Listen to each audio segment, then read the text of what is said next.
Cohabitat, c'est une communauté de voisins dans un village urbain.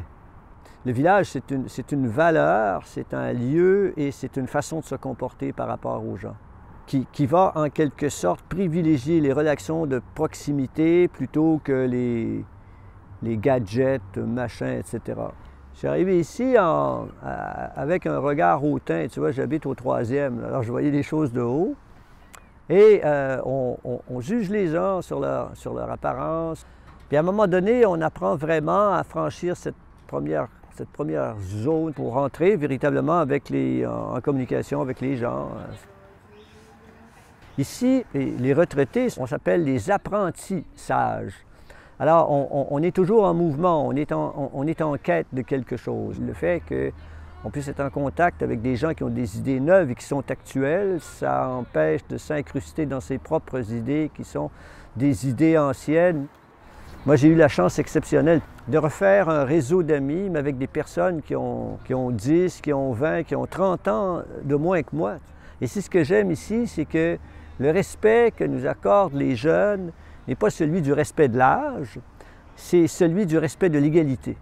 Quand je vais parler de mes films, s'il y a des idées, bien, je vais voir Jean-Yves, puis il m'aide avec ça, il me donne des photos, ou il me donne des idées. Tu vois, Alexandra, ce matin, a dit, bon, je veux faire un film sur Cohabitat comme un zoo.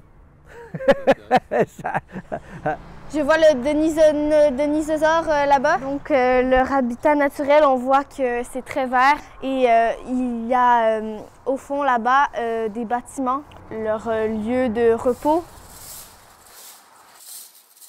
Puis nous autres, on est 42 familles avec, je dirais, une quarantaine d'enfants, mais on a réussi à garder l'harmonie. Comme aujourd'hui, c'est la corvée. Bien, c'est toutes les générations qui travaillent ensemble. On essaie de trouver des choses pour les enfants, pour les occuper. On a des repas communs 2 fois la semaine. Bien, faire un repas pour 70 ou 80 personnes en équipe, c'est un moment de joie, là. On a beaucoup de plaisir à faire ça ensemble. Et moi, je suis au chaudron, tu vois, j'asticote. Mais j'aime ça. Parce que je suis avec les autres, alors on discute, etc.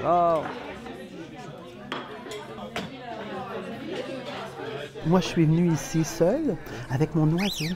Il a un langage d'oiseau que je prétends connaître. Alors, les enfants essaient toujours de « Et qu'est-ce qu'il dit? Mais qu'est-ce qu'il dit? » Et je traduis l'oiseau. Évidemment, c'est pour les tout-petits. Mais ce que je souhaitais le plus voir, c'était d'arriver du travail à un moment donné et de voir dans mes portes de fenêtre des petites mains boueuses ou un nez écrasé. Parce que ça veut dire qu'il était venu voir mon oiseau. Donc, c'est toute cette vie-là qui fait en sorte que ça fait sens aussi avec les valeurs qu'on a. Je sais qu'au début, les gens disaient en blague, « Ah, ça tient toujours, Cohabitat? Vous êtes toujours là? Vous n'êtes pas... Il n'y a pas eu cette espèce d'implosion? » Non, pas encore. Non, mais après 5 ans, tu vois, c'est... Alors, c'est court, mais je ne vois pas d'indice qui pourrait permettre le fait que la communauté puisse se désagréger.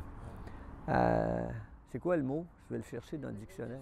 Hein? La désagrégation, ça existe, ça? Comme...